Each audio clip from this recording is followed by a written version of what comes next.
Le père Gautier, quand nous l'avons trouvé, disait sa messe dans une petite chapelle désaffectée. Autour de lui, compagnons et compagnes de Jésus Charpentier. Ils sont 8 en Jordanie, autant en Israël, venus pour vivre et travailler comme la population à laquelle ils sont mélangés. Mais alors vous faites quoi? Ici vous vivez comment? Vous travaillez tous? Nous travaillons parce que par le travail, nous pouvons gagner notre vie d'abord et assurer la liberté de l'Évangile, comme dit saint Paul. Et puis par le travail, nous sommes en communion avec tous les travailleurs du monde et nous pouvons par là annoncer l'Évangile au monde du travail. Votre règle est que vous ne vivez que de ce que vous gagnez? Uniquement, oui. Uniquement ce que nous gagnons. Notre rôle, voyez, c'est uniquement comme l'âme dans le corps. C'est-à-dire que nous ne prenons pas du tout de responsabilité d'ordre temporel. Mais nous essayons de mettre un esprit et de provoquer ce qui peut permettre la promotion sociale et humaine de nos frères. On suscite la création de ce qui convient. Coopérative, société, enfin ce qui conviendrait. Syndicat, s'il n'y avait pas de syndicat, en fait.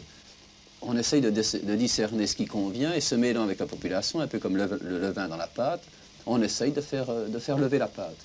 Alors là où il faut des logements, c'est une coopérative de construction? Oui, on essaie de voir avec les camarades ouvriers du pays où on se trouve, ou avec ceux qui ont un peu le sens des responsabilités, qu'est-ce qu'il faut faire. Ou bien on s'adresse au pouvoir public en leur disant, mais faites donc ce qu'il faudrait faire. Vous ne gérez pas directement? Jamais, oui, jamais. Vous travaillez, bon d'accord, mais est-ce que vous ne préféreriez pas être dispensé de travailler et d'avoir les moyens de vivre d'une façon extérieure pour pouvoir, par exemple, créer davantage de coopératives, aller dans davantage d'endroits, rencontrer davantage de monde? Mais à ce moment-là, nous perdrions notre raison d'être même, voyez, parce que si on disait il faut enlever le levain de la pâte pour que le levain puisse être davantage levain, ben, le levain il ne ferait rien du tout. Vous pensez que les ouvriers et les pauvres ne vous écoutent que parce que vous êtes des travailleurs et des pauvres comme eux? Ah, certainement, et pas seulement les pauvres. Et vous croyez que tout le monde devrait faire comme vous? Non. Les vocations sont très diverses, voyez, les missions sont très diverses. Il faut de tout pour faire un monde, et il faut de toutes les grâces également pour construire l'Église.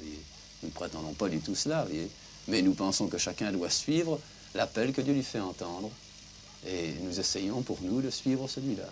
Et vous pensez que l'Église actuellement est en voie de retrouver cette pauvreté que vous êtes venu vous chercher ici sur la Terre Sainte? Je pense que c'est parce que l'Église est en voie de retrouver cette pauvreté que nous-mêmes nous avons été jetés ici. On dit, mon père, que c'est vous qui avez invité le pape à venir en Terre Sainte. C'est beaucoup dire, vous voyez, que d'abord c'est pas moi, c'est nous. Oui. C'est vrai qu'on l'a invité, mais on n'est pas le seul à l'avoir invité sûrement. Et puis il y a surtout le Saint-Esprit qui a dû l'inviter, c'est lui qui a amené ça. Donc vous ne pensez pas que c'est seulement à cause de cette lettre que le pape vient ces jours-ci en Terre Sainte? Je crois qu'il faudrait croire au Père Noël pour penser que c'est seulement à cause de cette lettre. Et ça a été un des éléments qui a pu entrer dans sa conscience, mais je crois qu'il avait pensé avant. Vous espérez le rencontrer quand il viendra? si par impossible il nous appelait, oui, enfin, pas seulement moi, mais tous les autres.